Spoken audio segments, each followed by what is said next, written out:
امام محمد کی سنیں گے ایمان تازہ ہو جائے گا۔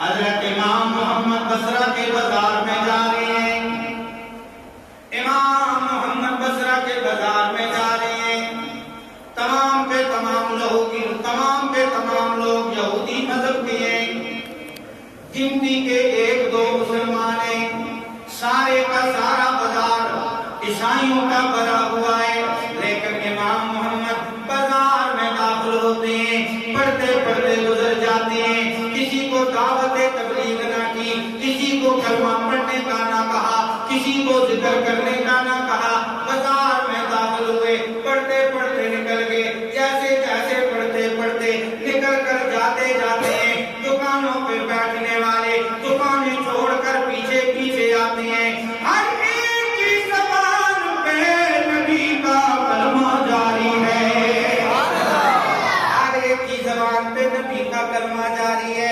اب ان میں سے جو مسلمان تھے انہوں نے کہا، او عیسائیو، ہمارے امام محمد گزری ہیں، انہوں نے آپ کو اسلام کی دعوت نہیں دی، انہوں نے آپ کو دین کی دعوت نہیں دی، انہوں نے آپ کو کلمہ پڑھنے کا نہیں کہا، صرف وہ گزری ہیں اور تم نے کلمہ پڑھنا شروع کر دیا۔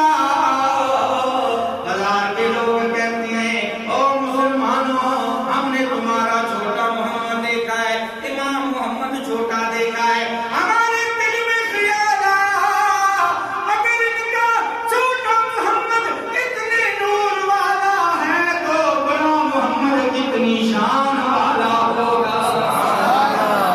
یہ تھی نا نگاہ بلائے، بس گزر جاتے تھے، لوگوں کی تقدیریں بدل جایا کرتی تھی۔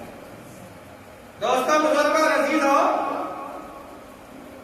قرآن کہتا ہے کہ اولیاء، اب میں آپ کو حضور کی ایک حدیث سناتا چلوں۔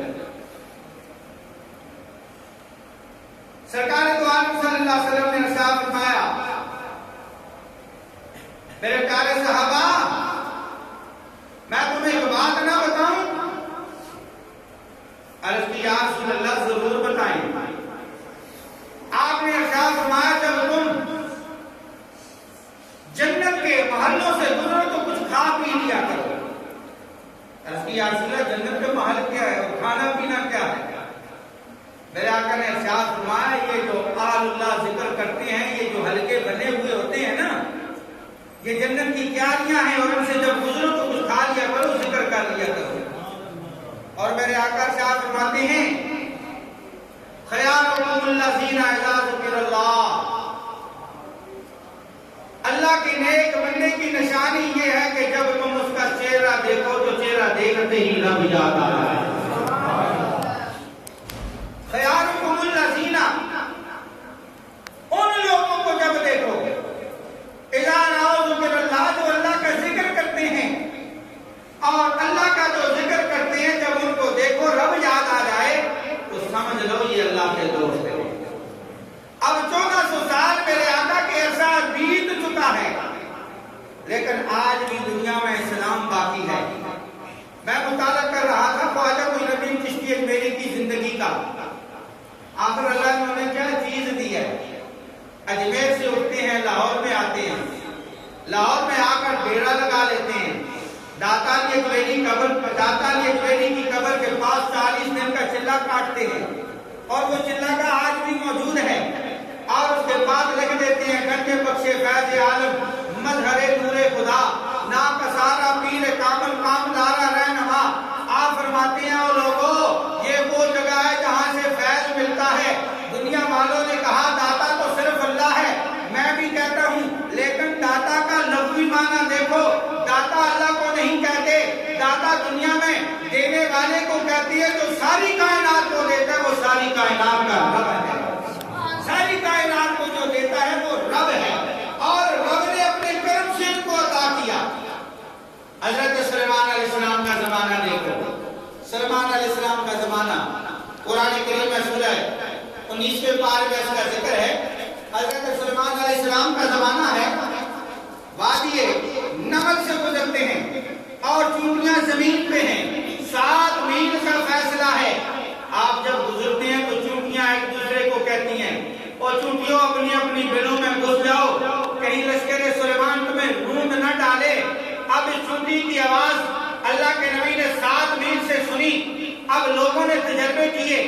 ارے بھائی چونٹی کی آواز ہم سنتے ہیں، بڑے بڑے سائنسدانوں نے بڑے بڑے آلہ ایجاد کیے، لیکن دریا کے اندر، سمندر کے اندر ایک ویل مچھلی ہے جو 30 میل سے اس کی آواز، اس کی چھلک سیاستدان تو پہچان گئے، لیکن چونٹی کی آواز نہ سن سکے، اس لیے چونٹی کی آواز کا سننا نبی کا معجزہ بن گیا۔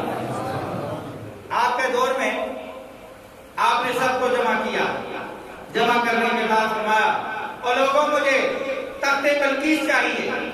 کہا حضور کو بہت دور ہے، 3 مہینے آنے کا راستہ، 3 مہینے جانے کا راستہ، اور وہ 7 کمروں کے اندر بند ہے، ہیرے جواہرات لگے ہوئے ہیں۔ آپ نے فرمایا مجھے چاہیے۔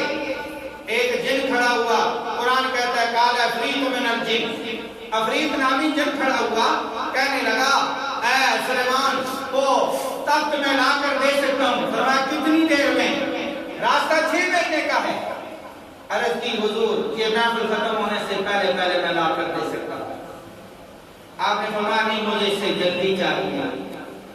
قال الذی عنده علم من الکتاب، اس زمانے کا عاصم بن برقیہ بزرگ تھے، نبی نہیں تھے، بزرگ تھے۔ انہوں نے عرض کیا سلیمان وہ تخت میں لا سکتا ہوں۔ فرمایا کتنی دیر میں؟ عرض کی حضور آپ آنکھ بند کریں پھر کھولیں، اس بند کرنے اور کھولنے میں اتنی دیر نہیں لگے گی جس سے پہلے میں ملکہ سبا کا تخت لا کر دے دوں گا۔ تو ہوا کیا؟ آنکھ بند کی۔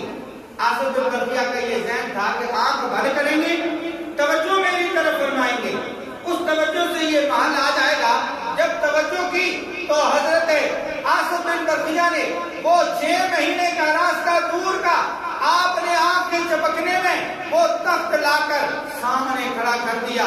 اگر یہ حضرت سلیمان علیہ السلام کے زمانے کی ولی کی یہ طاقت ہے تو حضور کے غلاموں کا کیا حال ہوگا؟ حضور کے غلاموں کا کیا حال ہوگا؟ حضرت سیدنا شیخ عبد القادر جیلانی رحمت اللہ تعالیٰ علیہ علم دین کے لیے نکلتے ہیں، ماں کہتی ہے بیٹا جھوٹ نہیں بولنا۔